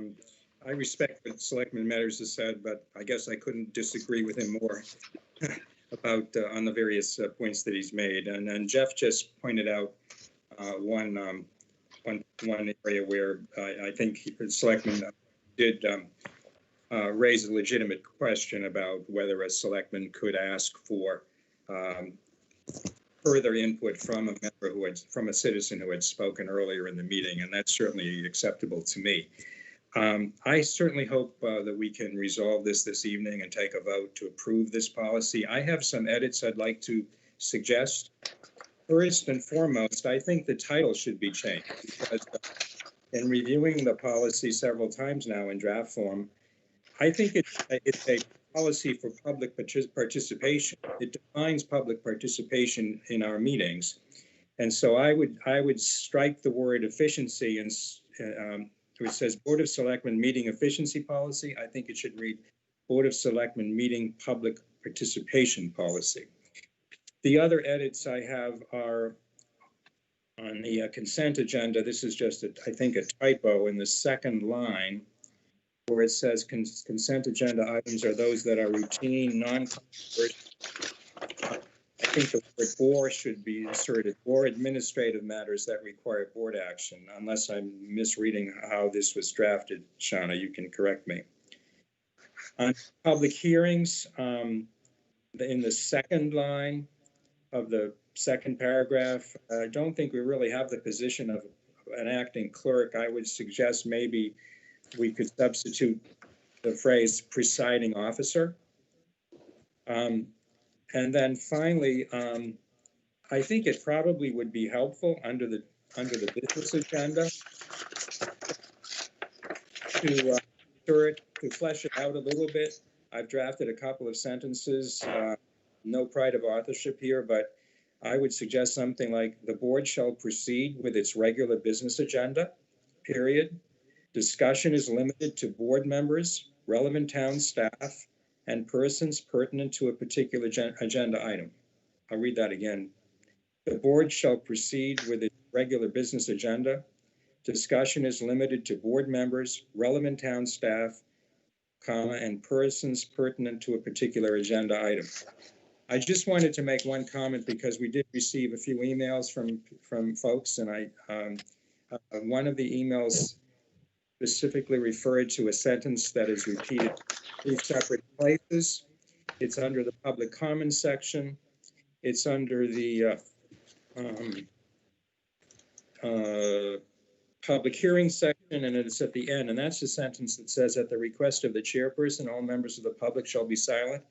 When I saw that sentence, I remembered, and I checked this afternoon, that sentence is contained in the Board of Selectmen policy that was adopted in 2016 for our various committees on public participation. So that's already in there. I suspect it came from the Attorney General, but I didn't have an opportunity to check that.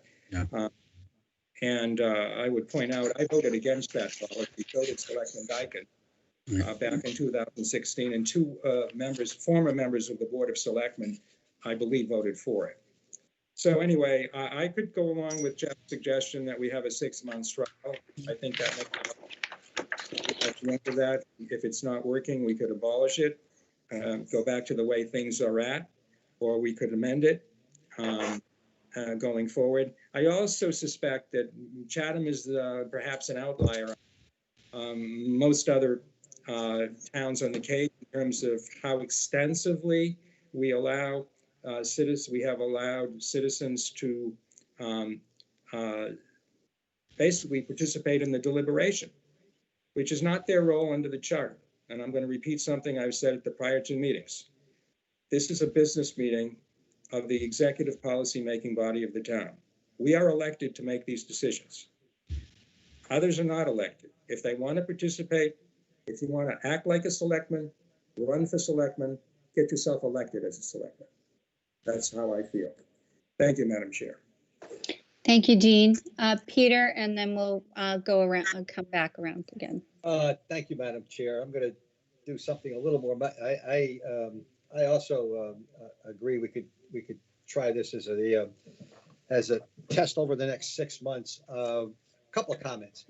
One is, if you look at our general agendas during the period of time that we meet, we'll have 4 or 5 people in the room sometimes or whatever, and having their input early to me is important, because just like we're doing right now, we're talking about this. Of course, this is the second time we've had it, but we're in effect deliberating, and then we're going to hear what people are saying. And you kind of said you already made up your mind. That's one. There was a comment made, a couple of comments on emails that we're not allowing public participation, and that's not correct. It's just where you're allowing for public participation. There's a comment made that we should maybe all the committees should then do the same thing. That's not true. If I was on the planning board, I don't think I would do this. I would think it'd be very important that the planning board, when you're dealing with specific sites, same with the zoning board of appeals, you want the input at that time.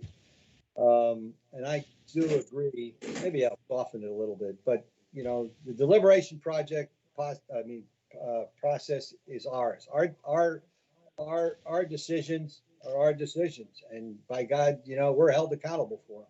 And I don't know how many times you've heard all kinds of things said, but, you know, whoever speaks is not really held accountable. Although I appreciate input. I'd rather have a lot more input ahead of time than just a few people at a meeting, which I try to do by reaching out. And as everyone else said, I think that we are getting it. I have had a number of people who are relatively supportive of this, although you wonder why they aren't on this call. But in any case, I think it's not unreasonable to try it. I'm sure we're going to hear reasons why we shouldn't, and I understand where Corey's coming from, but I just think it's something that time has come, and I don't think it's a step back. In some ways, it may be a step forward. Thank you. Thank you, Peter. Okay, I just want to double back on Dean's suggestions, unless Corey wants to weigh in before we move on. I mean, I'll weigh in. I mean, I read the tea leaves. I'm odd man out on this one. I'm concerned this is going to be a step backward for the board. I am, but I said my piece. Okay, thanks. Thank you, Corey. What is everybody's consideration about what Dean had proposed in some of the changes in the policy? Peter, go ahead. Madam Chair, I didn't have problems with the messaging and I mean with the title, and I think the edits seemed appropriate to me. I didn't look at them closely. I mean, but when he was saying them, they seemed to fit. The other comment, it's something that you had commented upon once before, is about you know, we may have an agenda item that's one agenda item, maybe two, and one of them is a very specific agenda item that the chair still has the ability to say, well, I'll allow public comment during that period of time. So that hasn't changed, especially for something that's very important. What we would consider very important. I'm fine with voting. Thank you. Okay. And Dean? Well, with that point that Peter just made, I would withdraw the edit that inserts two sentences under the business agenda and just leave the business agenda unspecified, which would mean that we would conduct that portion as we have been conducting it in the past, if it allows the chair the opportunity to perhaps invite public comment if she or he wishes. But I'll leave that up to the rest of the board. Well, what's the feeling on that from everybody else? I'm fine. Jeff? I'm fine with that. I'm fine with not having those two sentences in and the change in the title, the description. Okay. All right. Do we want to move forward on this, or do you want to hear from the public first? Hear from the public, please. Sure. Okay. So before we vote, I just want to take a moment, and I wanted to say that this isn't a public hearing like we had just last agenda item. This is a regular agenda item.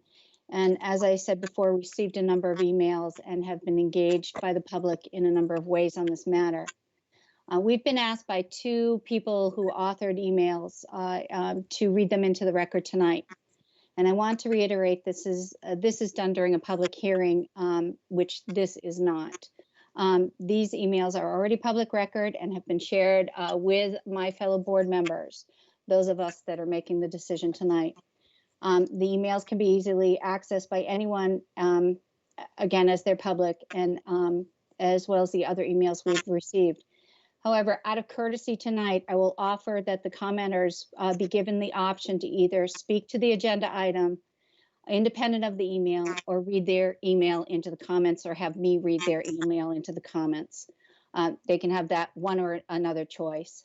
So before we begin, I'd like to take a poll of the remote participants to see who would like to speak, and I'll start with a list. So why don't we go ahead, and if you speak out as orderly as possible. Go ahead. Herb Bassett. I heard Herb Bassett. Who's next? Elaine Gibbs. Elaine Gibbs.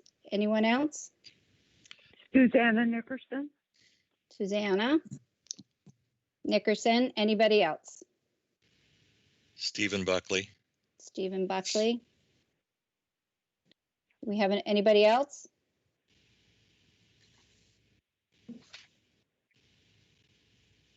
Okay, hearing none. All right, we'll start with Herb Bassett. Herb? Thank you for, you want to comment? Good. Thank you, Madam Chair. Can you hear me? I can. Okay. There are some things in here that I agree with, especially times during a meeting when 10 people or 15 people want to get up and say the same thing over and over and over again, almost like they're reading a script. I think it's incumbent on the chair to stop that. And at past meetings, have heard different chair people say, if you're going to say something different, let's hear it. If you're going to say the same thing, please, we've already heard it. And I think that's a valid point. There is a component to these meetings that I think people don't really think about too much, and that's the educational component between you, the Board of Selectmen, and us who are members of the public. I sometimes, and I know other people do too, we look at the agenda, we form an opinion, sometimes a very strong one, but as we watch the meeting, we hear from you, the selectmen, we hear from other town officials, and you change our mind. And that's a good thing. I think we all should be open to these kinds of conversations. And I believe sometimes we change your mind. So I really would like to see things the way they are. The chair does have the ability to limit how long a person can talk. I personally think 5 minutes is a bit long, but the chair also has the ability to allow the speaker to extend that. But I really would ask that you keep things the way they are. Thank you. Thank you, Herb. Our next speaker is Elaine Gibbs. Yes. Yes, the original premise of this agenda item was that your meetings were too long and you wanted to make them more efficient. The fact of the matter is it had nothing to do with public comments. It had everything to do with COVID. You know, we had every week we have a long presentation by Dr. Duncanson, the Board of Health, Parks and Rec, every conceivable group had to, and then we were dealing with the town meeting and special town meetings. That's what made the meeting so long. I think this is the absolutely wrong time to even consider making such a drastic change. This is huge. We don't need to be like other towns. Chatham has been unique in that you have actually welcomed public comment. And I think we also have a unique group of members of the public who actually really research things and they actually offer constructive criticism. I absolutely agree with Selectman Metters. Normally, we don't make big decisions in the summer because people are otherwise engaged. We are in the middle of a pandemic and we are doing virtual meetings. I would tell you that 90% of the people I've talked to, they either don't even know how to get on to this meeting to participate, or they're afraid to because they have to put an app, on their computers. So except for tonight where there have been more people participating, I think Steve Buckley and I have been the only people weighing in. And so I don't think you can blame the length of the meetings on us. The chairman spoke on WXTK for about 30 minutes on Sunday. And what she said was engaging the community in discussions and decisions right now is really important. So for you to say that right now we can't participate, I want to be able to comment when Dr. Duncanson gives a report on COVID and when you guys make a decision on policy. I think we have every right to be able to comment at that point because this is our health and safety. And yet you're saying I have to try and anticipate at the beginning what you may or may not say. And then I can't weigh in until after you take the vote. And I have to sit through the whole meeting to find out what your vote is going to be. In addition to the fact that we get 5 minutes at the beginning, there could be 7 agenda items and maybe 3 are important to me. but I can only speak for a minute, but they could be huge. They could be really big topics. So you may not want to hear from us, but this is a participatory democracy. And we did elect you to represent us, but it is also a representative democracy, and you should want to hear from us. So I would hope that you postpone this until we get back to normal. When we go back to having normal meetings, when we go back to being able to meet in person, and when the threat of COVID is over, for you to pull this now, and I'm sorry, that's what this is. This is sneaking this through.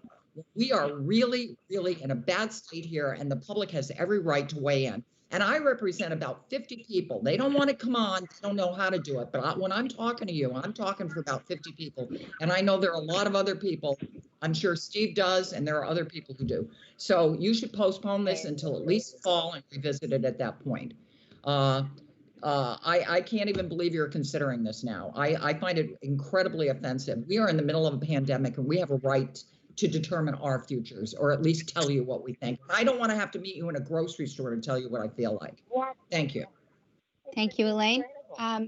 We have Susanna, Stephen, Susanna Nickerson, Stephen Buckley, and I see that Jennifer Buck has her hand raised. So Susanna, would you like to speak? Hi. Yes, can you hear me? Yes. Okay. Town participation and questions and comments back and forth, I believe, are very important. I believe citizens' participation is wonderful, a liberty that few countries have. As a citizen, I like to know my opinions are heard and my questions addressed in an open forum. And there are often questions brought up during selectmen's discussions that need a bit more time and input from the public. This change feels like a liberty being taken away. Thank you very much. Thank you, Susanna. Stephen Buckley. Yes, hello. I was wondering, I have a question first. Was this draft based on anything from anywhere? Like, I know a lot of times we use things from the Massachusetts Municipal Association, so we don't have to reinvent the wheel. Did this come from was this based on something that works someplace? So we were talking about this concept in our goals and objectives over the last 2 years. And I think when we brought it up as an agenda item, we looked at what the school committee was doing. And I think we sort of have all done some research on what other towns have been doing. And we did run this by town council for his opinion as well. Shauna and I put together the draft and presented it to the board last week or on the 21st. And this is the revised edition of that being presented tonight. Okay, because, and that's why the good clarification like we're doing right now helps, I think, with the comment I'm going to make now, because now I can see that it was homemade, so to speak. The Massachusetts Municipal Association has resources so that 351 cities and towns don't have to all come up with 351 different versions of how to run their towns. And underneath under resources on their website, MMA.org, there's community engagement. And there's a whole lot of things where people who have already done things like this, not exactly like this, but I suppose at some place we can find something that has already been shown to work, where we don't have to experiment as if we're the only city or town doing, Board of Selectmen listening to the public. So that's my suggestion, is that there'd be a little more research done to find out what somebody has already done and what works and why it doesn't work.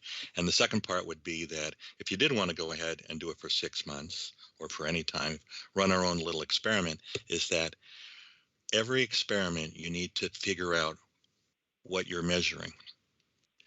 before and after, so that you can say, oh, look, I weighed 170 pounds, and after the diet, now I weigh 160, but we measure it in pounds. What's the metric that you're looking for? Or are we just looking in the mirror? You know, that type of thing. One thing I found out when I worked for the federal government in public engagement was sometimes the public would be leaving the hearing and they'd be very frustrated, but I'd go back to my peers in the government who ran the meeting, and they'd say, hey, I think that went pretty well. So you have two sets of groups, and the people in charge of a meeting typically say, hey, that went pretty well. And the bar that they use is if the people don't storm the stage or throw tomatoes, then they think that's a pretty good meeting. But that's a pretty low bar, and it's pretty subjective too. So that's what I would say, is that if you're going to run a little experiment, tell us what success would look like and how would you know, so it's not subjective. Thank you very much. Thank you, Stephen. Jennifer, do you have? Jennifer, did you have comments? Good evening, everyone. It's Gloria Freeman. I'm sorry, Gloria. It says Jennifer Buck on your. That's my daughter. Okay, well, it's Gloria. Hi, Gloria. Go ahead. The Board of Selectmen in the past has been generous in allowing the public to express our views at your meetings, almost always following the board's discussion of each agenda item. Many times I have availed myself of that opportunity and appreciated being able to do so. But tonight, I am concerned about your proposed meeting efficiency policy. I'm concerned about the wording, the tone, and the impact on public participation. I'm also concerned about your voting on this proposal at this time. It is too drastic a measure to vote on at a virtual meeting during high summer and during the pandemic. Perhaps other townspeople would have opinions on this if it were not at such a busy time. One question I hope you will answer is whether or not this proposal is limited to virtual meetings, because, as you know, a lot of time is taken up with the learning curve of participating in a virtual meeting and the technical aspects of virtual meetings. In person, not virtual ones, are much more efficient. I find the title itself worrisome, Meeting Efficiency Policy. You, our elected officials, attend these meetings to make decisions for the good of Chatham and its people. And to do that, you need to hear all sides of an issue and the views of citizens. What is really important here, efficiency or making good decisions based on all available information? With a diverse community, there is no way you can speak for everyone. Yes, we elected you to represent us, but also on the basis that we would be able to present our views. Several of you ran for office, promising to listen to and respect public opinion. We cannot foresee your position on an agenda item and know what to support or to argue against at the beginning of the meeting. This knowledge comes after listening to those invited to speak and hearing your discussion, and to give time after you have voted for citizens to praise or rebuke your action seems extremely inefficient and a complete waste of your time. The chair tonight said that the stated purpose of this new proposal is to balance the interest of the Board of Selectmen and citizen involvement and participation in open public meetings. If that is your intent, why are citizens relegated to speak before the agenda item is introduced and explained with no ability to request clarification or ask questions of staff, speakers, or even you, our elected officials. In the section of public comments on agenda items, it is stated that, quote, comments will be limited to no more than 5 minutes per person in total, end quote. That statement is unclear. Does it mean that all citizen comments taken together may not exceed 5 minutes, or that any member of the public is limited to a total of 5 minutes, regardless of the number of agenda items to which they wish to speak? If I wanted to speak to 2 agenda items, would I be limited to a total of 5 minutes? And of course, there is no promise that I would be recognized to speak, because the chairperson can recognize or not speakers and can cease all public comment if such is deemed to be repetitive. That's what's said. I said earlier that the tone of this proposal is concerning. I'm really uncomfortable with sentences such as, quote, at the request of the chairperson, all members of the public shall be silent, end quote. Is such terminology really required, even if it is used currently? There are similar sentences and sentiments in this proposal that could be written in a more respectful way. Importantly, following the heading Public Hearings is the heading Business Agenda. I agree with Selectman Nicastro that there should be a description of what actually occurs. Maybe it's an error, but for it to be blank is misleading and unfortunately points to suppression of public participation. This is the part of the meeting where public comment and questions should occur after your discussion. That doesn't mean we will always speak. There have been many times when I was prepared to speak at your meetings on an issue, but after listening to your discussion, I did not believe that there was anything I needed to add. It is important that we maintain an open government, which in general terms means transparency and public scrutiny, with an emphasis on government accountability. This might mean opposition and criticism at times, but you should be aware of such before you vote, not after. I hope you will put off a vote on this proposal at this time and reconsider if this policy really benefits the town. And I do thank you for letting me participate. Thank you, Gloria. Did I hear someone else who would like to speak to this issue? Yeah, Shireen, Yes. Florence, can you hear me? Florence? I can. Go ahead, Florence. Yeah. Couple of comments as a former Board of Selectmen. I think it's important to recognize that the board. Hello? Hello? You're here. Yep. Our lights flickered over in the neighbor. Yes, we can hear you. Lights. Can you hear me? Yeah. Okay, I don't know what happened to mine. Okay, so my television went off. Okay. I was going to say that as a former Board of Selectmen, there are many ways of getting input. I found that there were many people when they would meet me somewhere or send me an email, and I would say, come to the meeting and express your opinion. They would say, oh, no, I don't want to do that in public. And this was before the pandemic, but I want you to know what I think.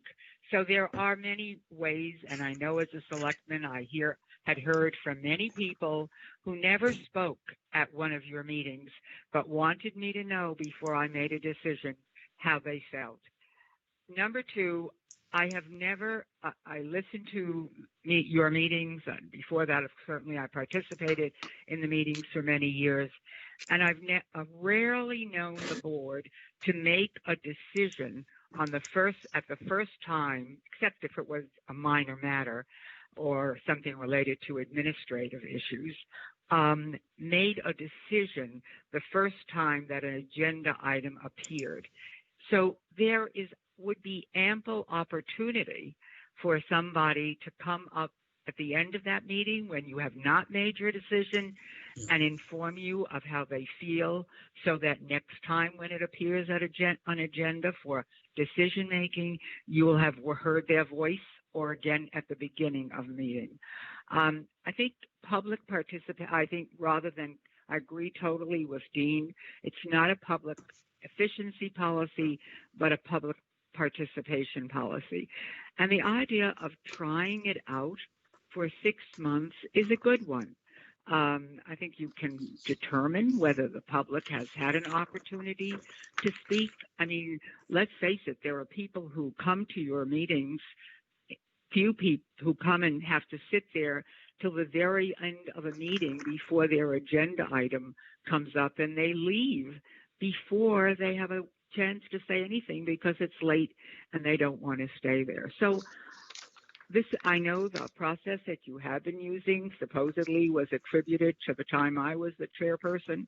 Don't remember, but if it said so, I guess it was. And so that would be many years, and I think it's perfectly appropriate for you to try something different, which will not limit, I believe, public participation.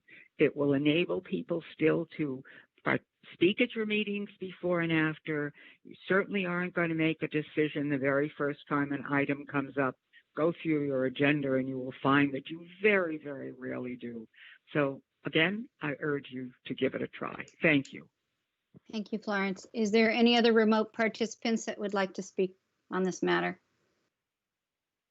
Okay, then I'm going to bring it back to the board for further discussion or motion. Corey, your hand is up. Go ahead, Corey.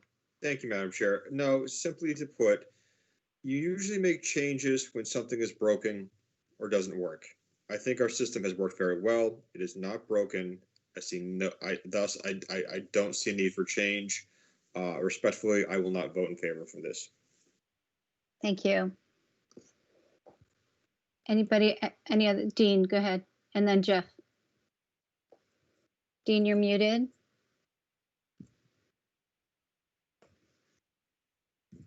I don't know how that happened. Just two comments. Well, one is a question to Shauna. So the draft that contained the business agenda section without detail, that was run by town council and okayed. Is that right, Shauna? Yes. Okay. The other point I wanted to make is I want to refine the edits that I'm proposing and reduce them. Then I think the title should be Meeting Public Participation Policy, so that should be one edit.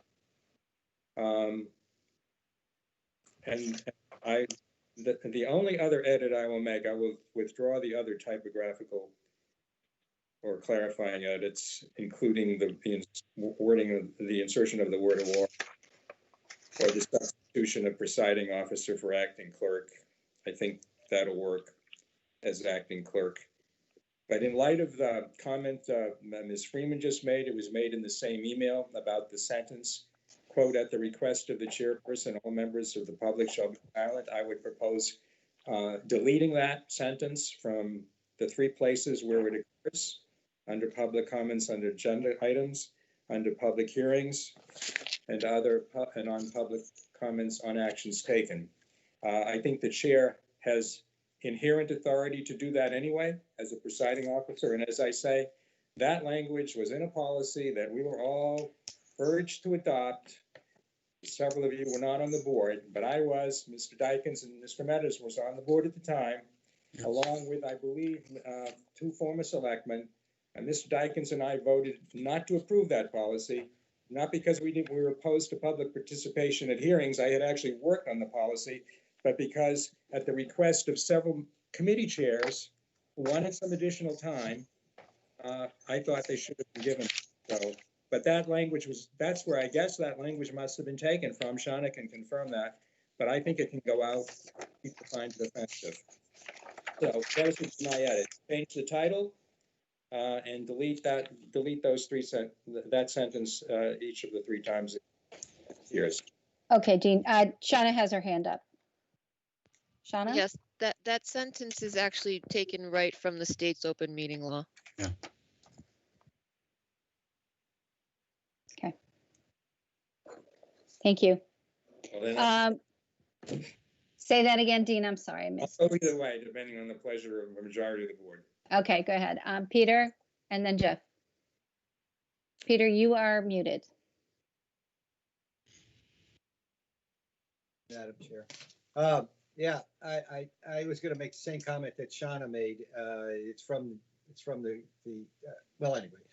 But I would agree. We could eliminate that. It is part of what, I mean, it comes off kind of, I always read that even when I read it in the state comments saying, gee, that's a little harsh. And I would agree with that. But it is what the chair is allowed to do.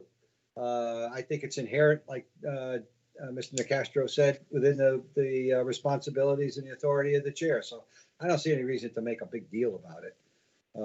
That's done for a very specific reason. The chair controls the meeting and who can participate. We are very open about that, and we always have been in every committee that at least that I've been associated with, and with meetings with the Board of Selectmen. So I don't have a problem with that. Thank you. Thanks. Jeff, comments or motion? Yeah, I would move the participation policy with the edits suggested by Selectman Castro, but I'd also add that this is on a 6-month trial basis, and that's part of my motion. Okay. Do we have a second on the motion? Second. Okay. All right. Question. Go ahead, Dean. Dean, go ahead. When would it commence, Jeff? What do we do at the end of our next meeting? That would be August 18th. August 18th.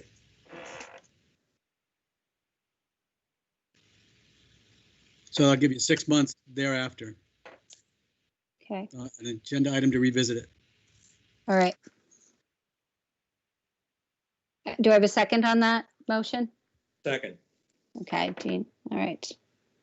Do we have any further discussion? All right. Any further discussion from the audience? Remote participants?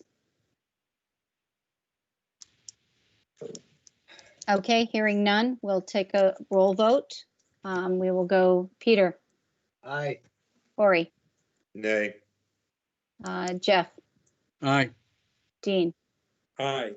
And chair says aye. So 4-1-0.